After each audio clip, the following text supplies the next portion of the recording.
कैसे हैं आप सभी? मुझे आशा है आप सभी अच्छे और प्रसन्न होंगे। चलिए आज हम पढ़ते हैं पाठ 22 पत्र लेखन। करते हैं इसकी शुरुआत। पत्र लेखन एक कला है जिसके द्वारा हम दूर बैठे अपने मित्रों तथा सगे संबंधियों से विचारों का आदान प्रदान कर सकते हैं। पत्रों को दो भागों में बांटा जा सकता है। नंबर 1 अनौपचारिक या व्यक्तिगत पत्र, नंबर 2 औपचारिक या कार्यालय पत्र। ठीक है, पहले पढ़ते हैं हम। बधाई पत्र, शुभकामना पत्र, संवेदना पत्र, धन्यवाद पत्र, निमंत्रण पत्र को हम क्या कहते हैं? अनौपचारिक या व्यक्तिगत पत्र कहते हैं। दूसरा है अनौपचारिक में प्रार्थना पत्र, आवेदन पत्र, रचना छपवाने के लिए संपादक के नाम या किसी विभाग से संबंधित शिकायती पत्र। पहला है प्रार्थना पत्र। पहला है प्रार्थना पत्र। प्रार्थना पत्र किसे कहते हैं? जैसे जुर्माना माफी के लिए प्रार्थना पत्र। इसकी शुरुआत सेवा में श्रीमान प्रधानाचार्य महोदय, ज्ञान भारती पब्लिक स्कूल, नई दिल्ली, दिनांक डालेंगे और महोदय लिखेंगे।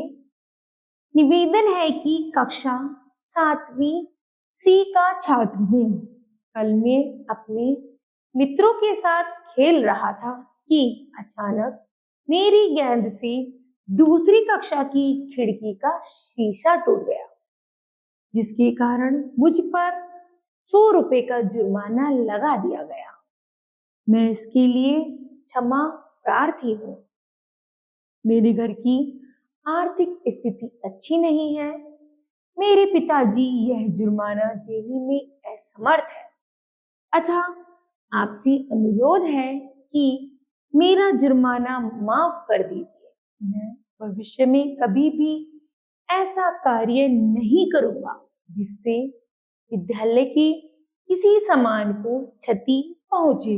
मैं आपका सदा आभारी रहूंगा। धन्यवाद। आपका आज्ञाकारी शिष्य। अपना नाम लिखेंगे, कक्षा लिखेंगे और सेक्शन लिखेंगे, भाग लिखेंगे। ठीक है बच्चों, इस तरह यह प्रार्थना पत्र पूरा हुआ।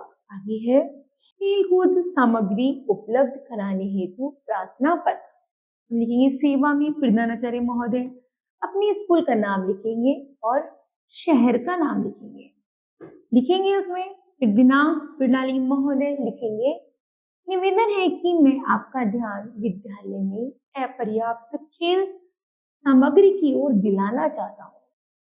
अगले माह 16 अगस्त को हमारे विद्यालय का hockey match Saint Thomas School में है। इसके लिए विद्यार्थियों को अभ्यास करने हेतु खेल सामग्री की आवश्यकता होगी। विद्यालय में उपलब्ध खेल सामग्री खिलाड़ियों के लिए पर्याप्त नहीं है।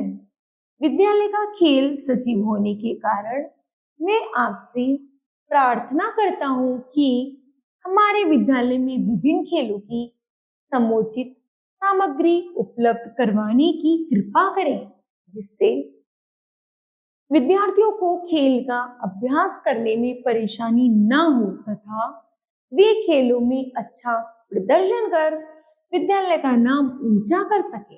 आशा है आप इस दिशा में उचित कार्यवाही करेंगे। धन्यवाद। आपका आज्ञाकारी शिष्य अपना नाम डालेंगे, कक्षा डालेंगे, भाग डालेंगे और खेल सचिव को भेज देंगे। ठीक है, आगे है कार्यालयी पत्र, ऑफिशियल पत्र इसे कहते हैं। जैसे बिजली के संकट हेतु दैनिक समाचार पत्र के संपादक को पत्र लिखे। कैसे लिखेंगे? सेवा में संपादक महोदय और दैनिक मतलब जो भी हमारे यहाँ समाचार आता है उसको लिखेंगे। जैसे नव भारत टाइम्स, नई दिल्ली, दिनांक, विषय डालेंगे बिजली के संकट हेतु पत्र। मान्यवर, मैं आपके लोकप्रिय समाचार पत्र के माध्यम से अपने क्षेत्र में बिजली की अव्यवस्था के संबंध में अपनी शिकायत दिल्ली विद्युत प्रदाय संस्थान के अधिकारियों तक पहुंचाना चाहता हूं। आजकल दिल्ली जैसी महानगरों में बिजली का संकट दिन प्रतिदिन बढ़ता जा रहा है।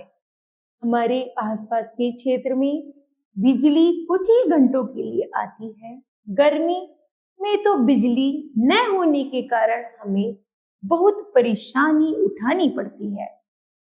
बिजली न होने के कारण विद्यार्थियों को पढ़ने में मुश्किलों का सामना करना पड़ता है। हमारे कई बार विद्युत विभाग के अधिकारियों से शिकायत भी की है लेकिन उसका कोई समाधान नहीं निकला है। मुझे विश्वास है कि मेरे इस पत्र को आपके समाचार पत्र के आपके पत्र के कॉलम में पढ़कर विद्युत अधिकारी हमारी समस्या का उचित और यथाशीघ्र समाधान करेंगे। ठीक है, धन्यवाद सहित भव्य है, राजकुमार, संत नगर, नई दिल्ली। आगे इस तरह हमारा यह पत्र पूरा होता है। चलिए दूसरा पत्र पढ़ते हैं जिसे हम कहते हैं व्यक्तिगत पत्र।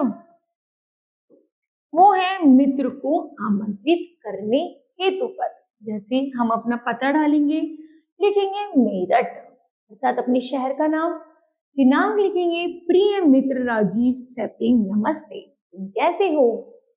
हमारे विद्यालय में ग्रीष्म अवकाश कब से है? गत वर्ष हमने ग्रीष्म अवकाश साथ साथ बिताने का निश्चय किया था।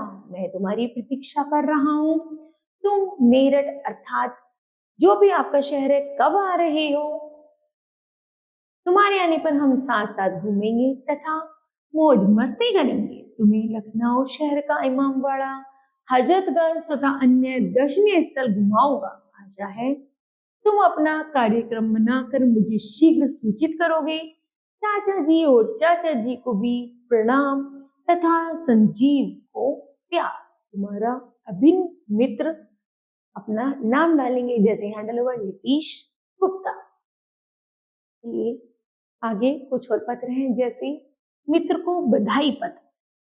पता डालेंगे, शहर का नाम लिखेंगे दिनांक। प्रिय मित्र गौरव सप्रेम नमस्ते, मुझे अभी अभी मोहित ने फोन पर बताया कि तुमने दिल्ली सरकार द्वारा आयोजित वाद विवाद प्रतियोगिता में प्रथम स्थान प्राप्त किया है। इसके लिए तुम्हें बहुत बहुत बधाई।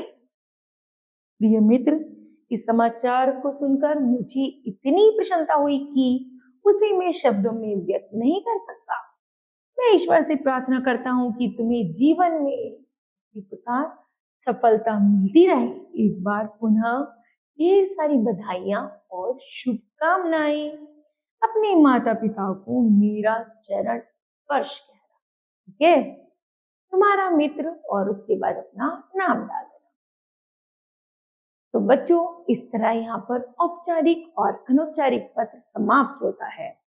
तो बताओ बच्चों, आपने क्या सीखा? तो हमने सीखा औपचारिक पत्र क्या होते हैं और अनौपचारिक क्या होते हैं और उन पत्रों को कैसे लिखा जाता है। ठीक है, तो मुझे आशा है बच्चों यह पाठ आपको समझ आया होगा।